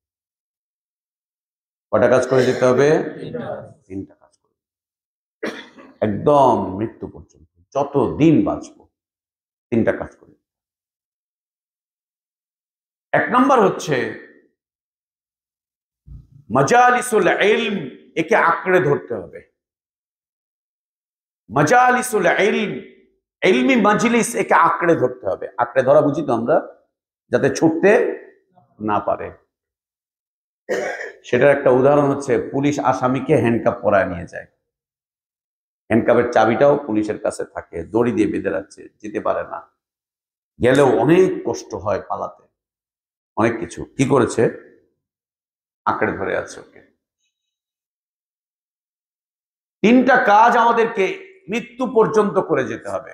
এক নম্বর কাজ হচ্ছে মাজালিসুল ইলম, ইলমি মজলিসকে আঁকড়ে ধরতে হবে। ইলমি মজলিস, ওয়াজ মাহফিল না কিন্তু।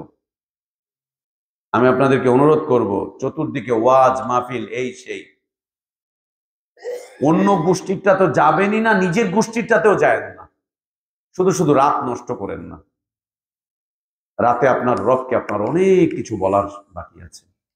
আপনার রবকে আপনি অনেক কিছু বলেন, অনেক কিছু বলেন আপনার রবকে, অনেক কিছু বলেন আপনার রবকে, বলতে থাকেন। এবং আমি বলতে পারবো আপনাদেরকে, ওই ওয়াজ মাহফিল, সিজনাল ওই মাহফিল, সিজনাল ওই মাহফিল, ওয়াজ মাহফিল, ওইখানে গিয়ে সারা রাতে আপনি যা শিখবেন, তার চাইতে আধা ঘন্টা এই মজলিসে বসলে তার চাইতে বেশি শিখবেন ইনশাল্লাহ, তার চাইতে বেশি শিখবেন এবং কাজে দিবে, কাজে লাগবে। এভাবে করে যদি আমরা কয়েক বছর এখানে ইলমি মজলিস চালাতে পারি, আমরা দোহারে অন্তত কয়েক ডজন দায়ী পাবো ইনশাআল্লাহ, কয়েক ডজন দায়ী পাবো ইনশাআল্লাহ। বাতিল ভেসে যাবে ওই পদ্মায়, ভেসে যাবে বাতিল ওই পদ্মায় ইনশাআল্লাহ, ভেসে যাবে। আল্লাহ সেটা দেখাবেন আমাদেরকে ইনশাআল্লাহ। তো ওগুলো ইলমি মজলিস না, বাৎসরিক ওয়াজ মাহফিল, ওটা ইলমি মজলিস না, ওটা কালেকশনের মজলিস। মাদ্রাসা বাৎসরিক ওয়াজ মাহফিল করে হচ্ছে মাদ্রাসার ফান্ড অর্জন করার জন্য, আর কিছু রিয়া করার জন্য। মাদ্রাসার ছেলেপেলেদেরকে এই শিখায় ওই শিখায়, এটা প্রতিযোগিতা দিয়ে মানুষের সামনে এই সেই করে তুলে ধরতেছে। আরে বাবা, তোতা পাখিও কথা বলতে পারে, এটা ওর ফিতরাত না, ওকে শেখানো হয়েছে তাই ও কথা বলতে পারে। ইংলিশে ওকে সূরা ফাতিহার অর্থ 1 মাস যাবত রিহার্সাল করিয়ে এরপরে ওয়াজের দিন উঠিয়ে বলতেছে, আমাদের মাদ্রাসার বিশেষ বৈশিষ্ট্য, আমাদের ছোট ছোট বাচ্চারা ওরা ইংলিশে কোরআন তরজমা পড়তে পারে। অতএব আজ আপনাদের সামনে আব্দুর রহমান ইবনে আব্দুল্লাহ, সে এসে আপনাদেরকে কোরআন তরজমা, ও এসে ইংলিশে শোনাচ্ছে, মানুষ বলতেছে মাশাআল্লাহ, লিল্লাহি তাকবীর। এগুলো হিন্দুও পারে, ইন্ডিয়া গিয়ে দেখো, আমল বরবাদ। এগুলো রিয়া, এগুলো রিয়া, এগুলো রিয়া, এগুলো না। ইলমি মজলিসে বসেন, ফায়দা হবে। এক নম্বর কাজ ইলমি মজলিসকে আঁকড়ে ধরা। ইলমি মজলিস পারবো না আমরা ইনশাআল্লাহ, ইলমি মজলিস আঁকড়ে ধরবো, একে ছাড়বো না, এটা যেন ছুটে না যায়। মাজালিসুল ইলম। 2 নম্বর হচ্ছে উলামাদের সোহবত, উলামাদের সোহবত, সান্নিধ্য, উলামাদের সান্নিধ্য। আপনি কামারের দোকানে গেলে কামারের দোকানের কিছু পাবেন, আতরের দোকানে গেলে আতরের কিছু পাবেন। নবী সাল্লাল্লাহু আলাইহি ওয়াসাল্লাম হাদিস রয়েছে না এরকম, আল্লাহ নবী সাল্লাল্লাহু আলাইহি ওয়াসাল্লাম মাত্র 2টা দিয়ে উদাহরণ দিয়েছেন, দিয়ে বাকিটা ছেড়ে দিয়েছেন, ওপেন করে দিয়েছেন।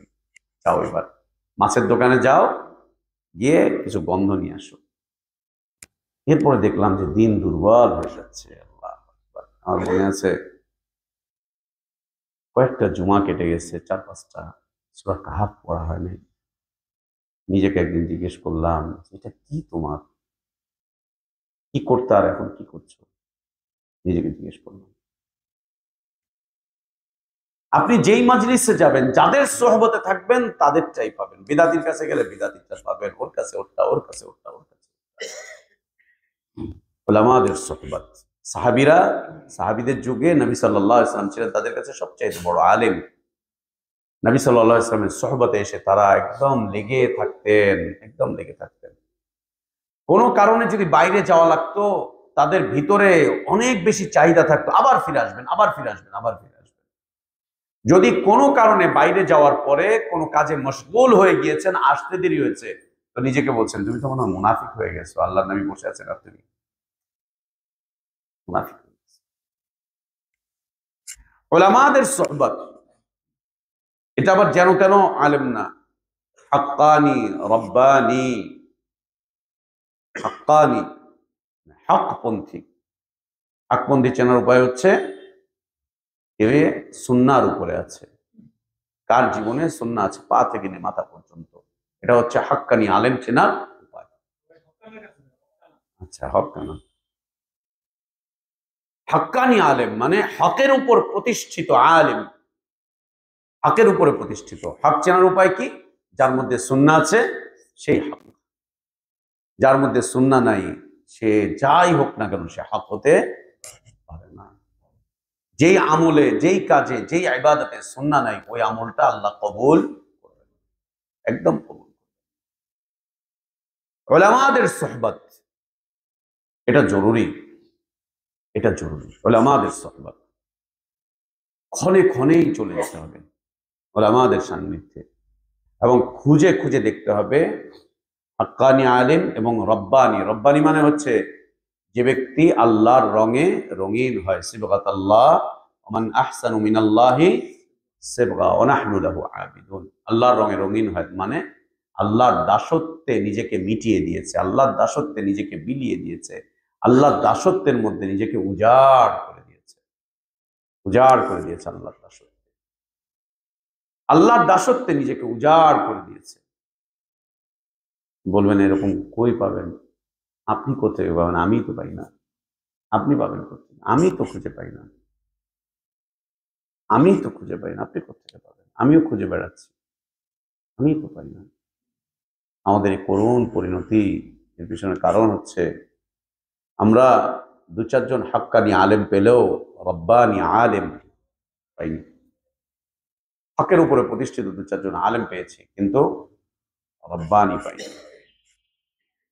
যার কাছে গেলে আল্লাহর কথা মনে পড়ে, আখিরাতের কথা মনে পড়ে, যার কাছে গেলে পরে দুনিয়ার এই বিভৎসতা থেকে একটু বাঁচতে ইচ্ছে করে, এই বিভৎসতা থেকে বাঁচতে ইচ্ছে করে, এরকম পাওয়াটা খুব দুষ্কর, খুব দুষ্কর। সাহাবীদের কাছে এরকম ব্যক্তিত্ব ছিলেন নবী সাল্লাল্লাহু আলাইহি ওয়াসাল্লাম। এই জন্যই তাদের কাছে দুনিয়াটা ছিল একদম হাতের ময়লার মতো, একদম ময়লার মতো ছিল দুনিয়া। দুনিয়ার এই জন্য তাদের কাছে কোনো মূল্য ছিল না, কোনো মূল্যই ছিল না দুনিয়া তাদের কাছে। আল্লাহ আকবার। ওই যে বললাম সুন্নাতের উপরে যে থাকে তিনি হচ্ছে হাক্কানি আলেম। আর যার কাছে গেলে পরে আল্লাহর কথা মনে পড়ে, আখেরাতের কথা মনে পড়ে, জান্নাতের কথা মনে পড়ে, জাহান্নাম থেকে বাঁচতে ইচ্ছে করে, যার কাছে গেলে পরে নিজের অপরাধের কথা মনে পড়ে, চোখ থেকে পানি বের হয়, সে হচ্ছে রব্বানি আলেম।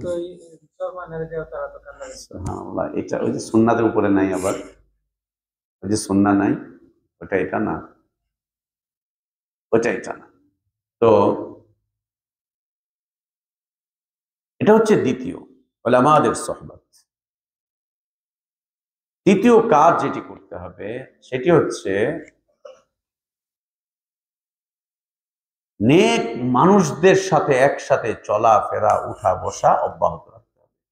নেক মানুষদের সাথে, যাদের গুনাহ কম, যাদের পাপ কম, যাদের অন্যায় কম, যারা আল্লাহর অবাধ্য হয় না সচরাচর, অবাধ্য হলেও সাথে সাথে আবার তওবা করে ফিরে আসে, সচরাচর আল্লাহর অবাধ্যতার মধ্যে যারা জীবনটাকে পার করে না, হয়ে যেতে পারে সাথে সাথে আবার ফিরে চলে আসে, আবার ফিরে চলে আসে।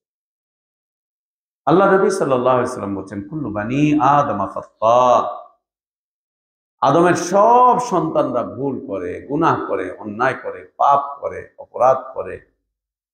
অখায়রুল খাত্তাইন আত-তাওয়াবুন, এই গুনাহগার মানুষদের মধ্যে সর্বোত্তম গুনাহগার হচ্ছে, এই পাপিষ্ঠ মানুষগুলোর মধ্যে সর্বোত্তম পাপিষ্ঠ হচ্ছে, সবচাইতে দামি পাপিষ্ঠ হচ্ছে, সবচাইতে মূল্যবান, আল্লাহর কাছে সবচাইতে মূল্যবান পাপিষ্ঠ হচ্ছে যে গুনাহ করে আল্লাহকে বলে, আল্লাহ ভুল করে ফেলেছি, মাফ করে দাও না আল্লাহ, আল্লাহ মাফ করে দাও না, আমি তো তোমারই বান্দা, আমি তো তোমারই বান্দা, আল্লাহ মাফ করে দাও না, আল্লাহ মাফ করে দাও না, আল্লাহ মাফ করে দাও, আমি তো তোমারই বান্দা, আল্লাহ আমি কার কাছে যাব, আমি কার কাছে যাব, কার কাছে বলবো, কে আছে আমার, আল্লাহ মাফ করে দাও না। আল্লাহ নবী সাল্লাল্লাহু আলাইহি ওয়াসাল্লাম একদিন রাতে সালাত শুরু করেছেন, সারাটা রাত একটা আয়াত দিয়ে সারা রাত সালাতের মধ্যে তিনি পাঠ করেছেন, একটা আয়াত করে, একটা আয়াত। তিনি আল্লাহর সামনে দাঁড়িয়ে দাঁড়িয়ে বলছিলেন, ইন তুআযিবহুম ফাইন্নাহুম ইবাদুক ওয়া ইন তাগফির লাহুম ফাইন্নাকা আনতাল আজিজুল হাকীম। আল্লাহ, তুমি যদি আমার উম্মতকে মাফ করে দাও, ওরা তো তোমারই বান্দা, আল্লাহ ওদেরকে মাফ করবে না, কাকে মাফ করবে, আল্লাহ ওদেরকে মাফ করে দাও, তুমি তো আজিজ, তুমি তো হাকিম। আর যদি তুমি ওদেরকে আযাব দাও, তাও ওরা তোমার বান্দা। কিন্তু আযিবহুম ফাইন্নাহুম ইবাদুক, আল্লাহ তুমি যদি ওদেরকে ওদের পাপের জন্য পাকড়াও করো, শাস্তি দাও, আযাব দাও, ওরা তো তোমারই বান্দা, আল্লাহ তোমার বান্দাকে তুমি শাস্তি দিবা, আল্লাহ তো তোমারই বান্দা, তোমারই তো দাসত্ব করে, তোমারই তো আনুগত্য করে, তোমারই তো ইবাদত করে, আল্লাহ তোমারই তো বান্দা, তুমি ওদেরকে শাস্তি দিবা। ওয়াইন তাগফির লাহুম, আল্লাহ যদি তুমি তাদেরকে ক্ষমা করে দাও, তোমার বান্দাকেই তো তুমি ক্ষমা করলা, অন্য কাউকে তো না। আল্লাহ তুমি আজিজ, তুমি মহা পরাক্রমশালী, তুমি হাকিম, তোমার সব কিছু প্রজ্ঞাপন্ন, কোনো ত্রুটি নাই তোমার, কোনো বিচ্যুতি নাই তোমার, কোনো দুর্বলতা নাই তোমার, আল্লাহ তুমি হাকিম, তুমি আজিজ। তোমার বান্দাকে যদি তুমি আযাব দাও, তোমারই তো বান্দা, আর যদি তোমার বান্দাকে তুমি ক্ষমা করে দাও, তো তোমারই বান্দা, আল্লাহ।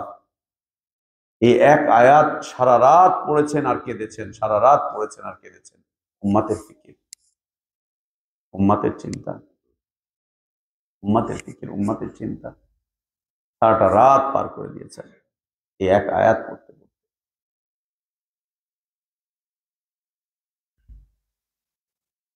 নেক মানুষদের সোহবত, রাজনীতিবিদদের সোহবতে যাবেন, কয়েকদিন পরে আপনাকে মিছিলে নামাবে, নামাবে আপনাকে, আপনাকে নিয়ে যাবে রাজনীতিবিদদের সোহবতে। বাংলাদেশে অতীতে কোন রাজনৈতিক আন্দোলনে এত মানুষ অংশগ্রহণ করেনি যত মানুষ অংশগ্রহণ করেছে এই 24-এর এই ইয়েতে।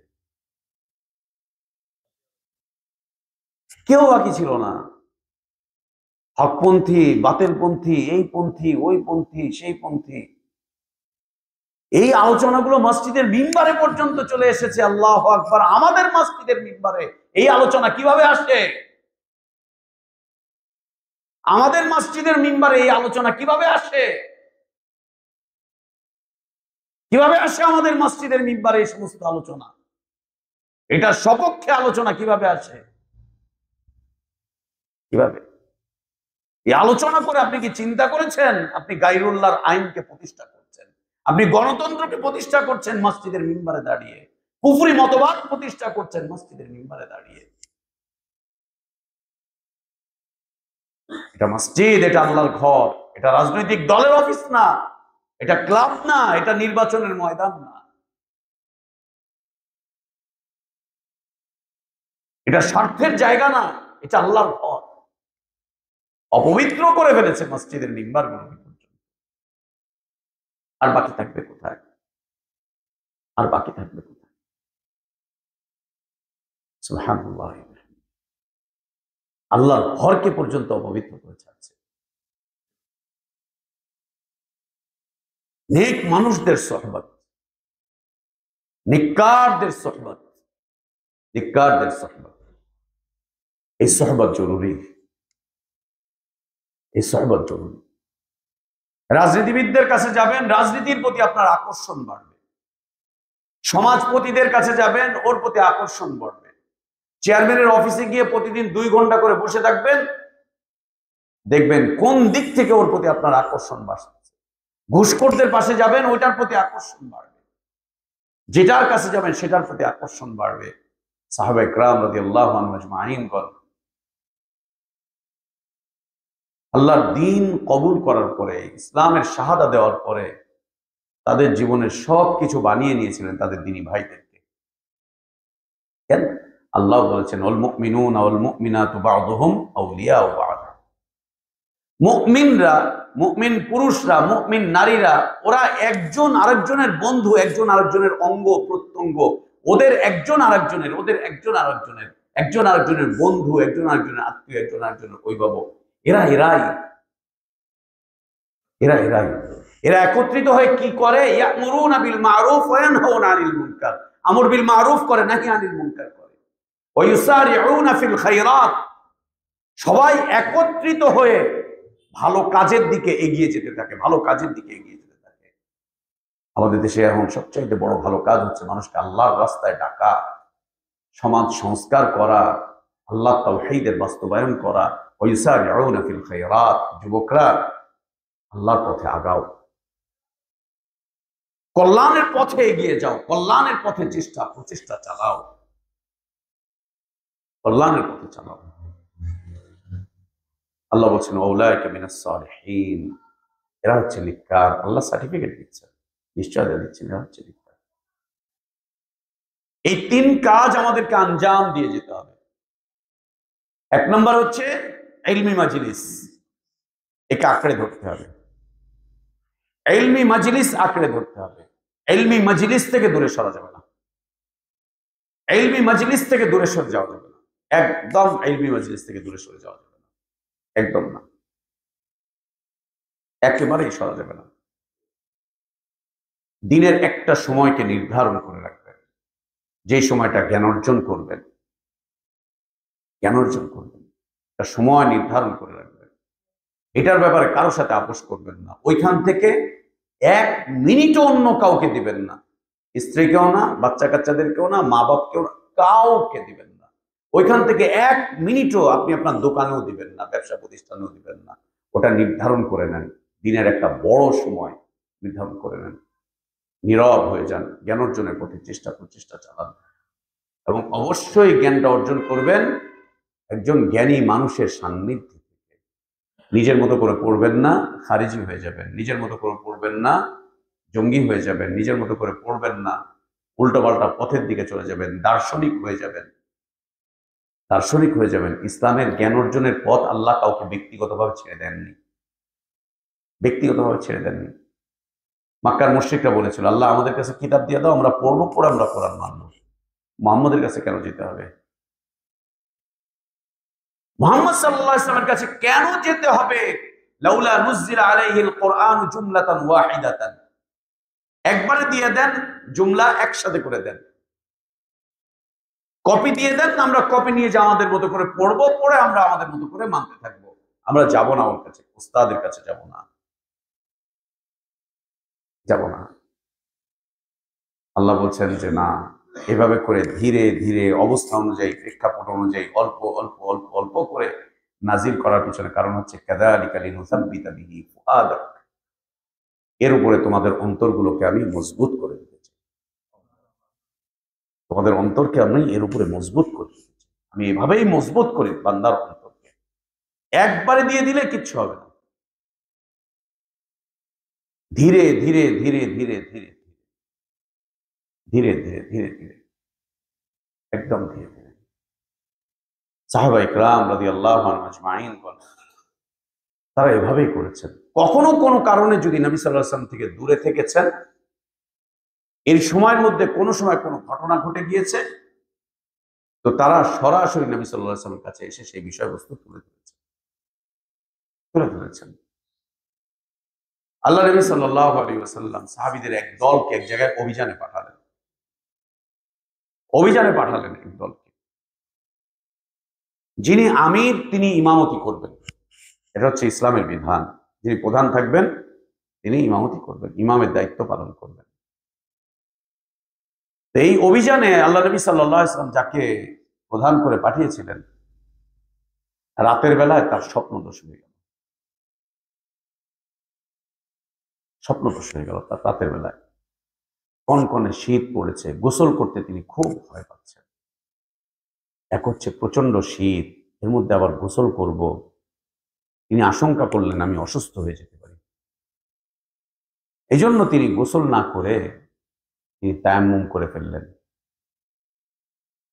তখনও তিনি জানেন না যে পানি দিয়ে গোসল করতে না পারলে তায়াম্মুম করে ফেললে হয়ে যাবে, তিনি তখনও জানতেন না। কিন্তু তিনি নিজের জ্ঞানটাকে কাজে লাগিয়েছেন যে আল্লাহ তো তায়াম্মুমের বিধান দিয়েছেন।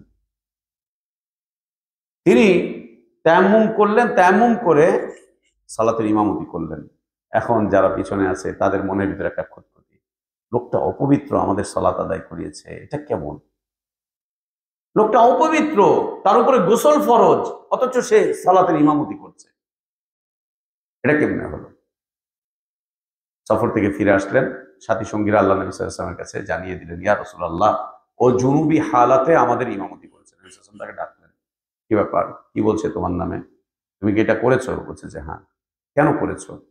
ইয়া রাসূলুল্লাহ, কনকনে শীত ছিল, যদি আমি পানি ঢালি শরীরে, আমি আশঙ্কা করছিলাম যে আমার শরীরে অসুস্থতা চলে আসবে, আমি আর ইবাদত করতে পারবো না, তাই আমি তায়াম্মুম করে এটা করেছি। বলছে তোমাকে কোন বিষয়টা তায়াম্মুমের দিকে উদ্বুদ্ধ করলো? ইয়া রাসূলুল্লাহ, আল্লাহ কোরআন কারীমে বলছেন, লা তুলকু বিআইদিকুম ইলাত তাহলুকা, তুমি নিজেকে ধ্বংসের মুখে ঠেলে দিও না। এই আয়াত আমার মাথায় চলে এসেছে। তখন আমি বুঝতে পারলাম যদি আমি এখন গোসল করি তাহলে তো আমি অসুস্থ হয়ে পড়ব, আমি এদের আর নেতৃত্ব দিতে পারবো না, আমি আর এটা করতে পারবো না। এই হিসাবে ইয়া রাসূলুল্লাহ আমি এই আয়াতের উপরে এটা বুঝা নিয়ে আমল করেছি। আল্লাহ নবী সাল্লাল্লাহু আলাইহি ওয়াসাল্লাম মুচকে হাসি দিয়ে তাকে সমর্থন দিয়ে বলছেন যে ঠিক আছে, তোমার আমল সঠিক।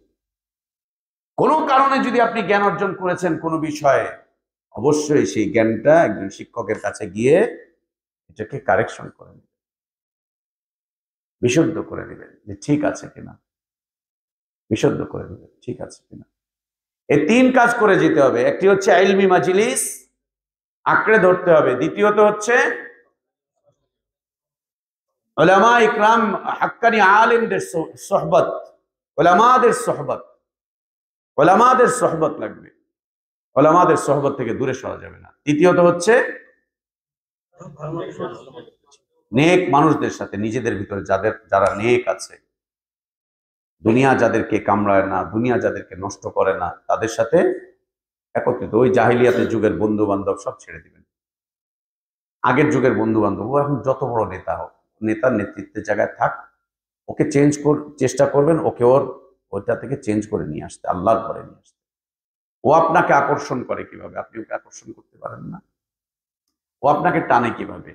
ওর মধ্যে চুম্বক আছে, আপনার মধ্যে চুম্বক নাই। চুম্বক লাগান না। কোরআন এবং সুন্নাহ হচ্ছে চুম্বকের মতো আকর্ষণ করে, আকর্ষণ করে। এটা করেন, এ দিয়ে নিজেদের অবস্থানকে মজবুত করেন, দ্বীনের উপরে নিজেদের অবস্থানকে এ দিয়ে মজবুত করতে থাকেন। তাহলেই যদি আল্লাহ নবী সাল্লাল্লাহু আলাইহি ওয়াসাল্লাম যে সংশোধিত দ্বীনের উপরে এই উম্মতকে রেখে গিয়েছেন, আমরা সেই দ্বীনের উপরে থাকতে পারি, অন্যথায় আমরা এর উপরে থাকতে পারবো না, অন্যথায় এর উপরে থাকতে পারবো না। ওই সপ্তাহে একদিন জুমার খুতবা শুনবেন, জুমার খুতবা শেষে আবার এভাবে চলে যাবেন। মনে রেখেন, এই তিনটা কাজের বিরুদ্ধে আহলুস সুন্নাহ ওয়াল জামাতকে, এই তিনটা কাজের বিরুদ্ধে খুব অনুপ্রাণিত করে হচ্ছে রাফেজি শিয়ারা। রাফেজি শিয়ারা, শিয়াদের দাওয়াত, সুন্নিদেরকে শিয়ারা যে দাওয়াত দেয়, এই দাওয়াতের পিছনে ওরা যে বিষয়বস্তুকে কাজে লাগায় সেটা হলো এদের মধ্যে উলামাদের ব্যাপারে একটা বীতশ্রদ্ধা তুলে ধরে। এত লেখাপড়া করার দরকার নেই, দিন শেখার দরকার নাই, উলামাদের কাছে দাওয়াত যাওয়ার দরকার নাই। দেখছো তোমার উলামা, তোমার আলেম, দেখছো দেখছো দেখছো দেখছো দেখছো দেখছো, উম্মাতকে আলেমদের থেকে দূরে সরাচ্ছে, আলেমদের থেকে দূরে সরাচ্ছে, ইলমি মজলিস থেকে দূরে সরাচ্ছে। আপনি গিয়ে দেখবেন শিয়ারা লেখাপড়া করে না। আমাদের যারা আমরা সুন্নি যারা আছি, আমরা সুন্নাতের উপরে আছি, আমরা কিন্তু অল্প হলেও লেখাপড়া করি। শিয়া যুবকদেরকে, শিয়া নারীদেরকে দেখবেন ওরা কিছুই পড়ে না, ওদের আলেমরাই পড়ে, ওদের সাধারণ জনগণ কিচ্ছু পড়ে না। এটা হচ্ছে শিয়াদের কাজ, রাফিজি শিয়াদের কাজ। উলামাদের থেকে দূরে সরাও, ইলমি মজলিস থেকে দূরে সরাও, নেক মানুষদের থেকে দূরে সরাও। উলামা, ইলমি মজলিস, নেক মানুষ, এদের থেকে দূরে সরাও সুন্নিদেরকে। যদি দূরে সরাতে পারো, বাস ও শিয়া হয়ে যাবে, ও শিয়া হয়ে যাবে। শিয়াদের দাওয়াত হু করে এইভাবে করে বাড়ছে, হু করে বাড়ছে। ইমান বিনষ্ট হয়ে যাচ্ছে, দিন বিনষ্ট হয়ে যাচ্ছে, বরবাদ হয়ে যাচ্ছে, একদম শেষ হয়ে যাচ্ছে, একেবারে শেষ হয়ে যাচ্ছে। সম্মানিত দিনী ভাইরা, আজকের আলোচনায় আমরা 5টি বিষয় তুলে ধরেছি, 5টি বিষয় তুলে ধরেছি। নবী সাল্লাল্লাহু আলাইহি ওয়া আলিহি ওয়াসাল্লাম যে সংশোধিত দ্বীন আমাদের জন্য রেখে গিয়েছেন, এর উপরে যদি আমরা নিজেদেরকে চালাতে চাই তাহলে আমাদেরকে ইলম অর্জন করতে হবে।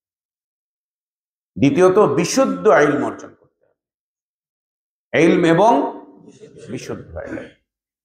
আর যদি এর উপরে আমরা আমাদেরকে নিয়ে আসতে চাই যাতে করে আমাদের এই চলাটা সাবলীল হয়, সুন্দর হয়, মজবুত হয়, তাহলে আমাদেরকে আরো 3টি কাজ করতে হবে।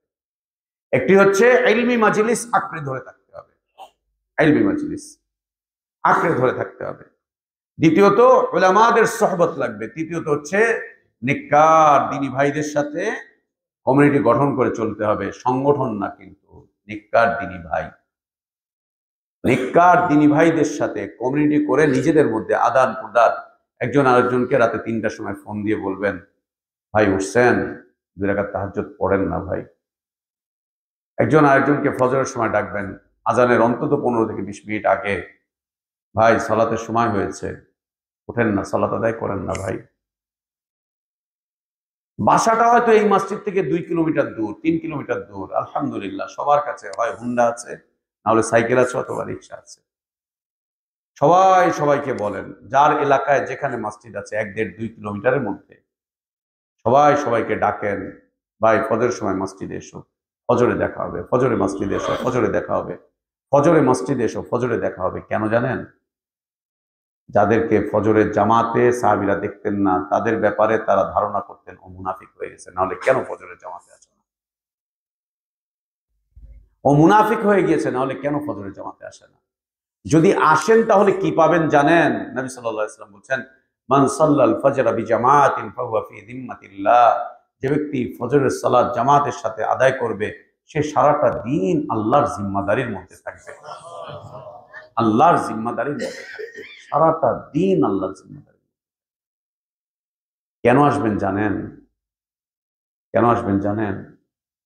মদিনাতে একজন অন্ধ সাহাবী ছিলেন। আহলে ইলমগণ বলছেন, এই সাহাবী ফজরের সালাতে প্রায় 1.5 থেকে 2 কিলোমিটার দূর রাস্তা থেকে একা একা হেঁটে হেঁটে হেঁটে হেঁটে ফজরের সালাতে আসতেন। অন্ধ ছিলেন ভাই, অন্ধ অন্ধ অন্ধ, উচ্চ মাহফুজ, অন্ধ ছিল। ওই সময় বাইক ছিল না, কিচ্ছু ছিল না, আর অন্ধ তো বাইক চালাতেও পারবে না। 1.5 থেকে 2 কিলোমিটার দূর পথ ব্যয় করে হেঁটে হেঁটে তিনি সালাতে আসতেন, ফজরের সালাতে। তাকে ধরে আনার মতো কোনো লোক ছিল না। একবার তিনি আবেদন করলেন যে, ইয়া রাসূলুল্লাহ, আমি কি বাড়িতে ফজরটা পড়তে পারি? বাড়িতে ফজরটা পড়তে পারি? আল্লাহ নবী সাল্লাল্লাহু আলাইহি ওয়া আলিহি ওয়াসাল্লাম তাকে সাফ জানিয়ে দিলেন, না, তোমাকে জামাতে আসতে হবে, জামাতে আসতে হবে। একজন অন্ধ মানুষ যদি 1.5 থেকে 2 কিলোমিটার দূর পথ বেয়ে ফজরের জামাতে আসতে পারে, আর আমরা যদি না পারি, আমাদের এই চোখ থাকার চাইতে না থাকা অনেক, আমাদের এই বাহন থাকার চাইতে না থাকা অনেক ভালো। আল্লাহ আপনাকে একটা বাহন দিয়েছেন, এই বাহনটা কেন আল্লাহর ঘরে আনার জন্য ব্যবহার করেন না? 10 কিলোমিটার দূরে ঠিক তো বাজারে যান এই বাহনটা দিয়ে, দোকানে তো যান ঠিক এই বাহনটা দিয়ে, পয়সা তো ঠিক কামাই করতে যান এই বাহনটা দিয়ে, কেন আল্লাহর জিম্মায় থাকার জন্য কেন মসজিদে আসবেন না? কেন আসবেন না মসজিদে ফজরের সালাতে, জামাতে কেন অংশগ্রহণ করবেন না? একজন আরেকজনকে ডেকে আনবেন, তোমার সাথে ফজরে মসজিদে দেখা হবে, ফজরে দেখা হবে। অভ্যাস গড়ে তোলেন। একটা পর্যায়ে দেখবেন এত মজবুত কমিউনিটি গড়ে উঠবে নিজেদের মধ্যে, এত সৌহার্দ্য গড়ে উঠবে, এত মায়া, এত মহাব্বত গড়ে উঠবে। বলছেন এটা সীসা ঢালা প্রাচীরের মতো হবে, কেউ ভাঙতে পারবে না, কেউ ভাঙতে পারবে না, কেউ ভাঙতে পারবে না। ফজরের সালাতের মাধ্যম দিয়ে মজবুত হন, মজবুত হন। বেশি দূরে তো আপনারা থাকেন না, 1, 1.5, 2, 3, 4 কিলোমিটারের মধ্যে থাকেন। মোটরসাইকেল টান দিলে মাত্র 5 মিনিট লাগে, 7 মিনিট লাগে। কেন এখানে 1 জন 2 জন 3 জন সালাতে থাকবে? আপনারা আসেন না, এই জন্যই তো বাতিলপন্থীরা এখানে ইটা ছুড়ে মারে। আপনারা আসেন না, তাই তো ওরা এসে চর্চা করে। আসা শুরু করেন। আপনারা কি এলাকায় ভেসে এসেছেন নাকি? আসা শুরু করেন। আপনাদের দেখা দেখি ওরাও হয়তো ভাই মসজিদে এসে সালাত আদায় করা শুরু করবে, ওরাও হয়তো শুরু করবে। নেক কাজে একজন আরেকজনকে ডাকতে থাকেন, তাহাজ্জুদের জন্য ডাকেন, তাহাজ্জুদের জন্য ডাকেন। আইয়ামে বীজ এর সিয়াম চলছে, আইয়ামে বীজ এর সিয়াম চলছে। 13, 14, 15 তারিখ সিয়াম রাখতেন।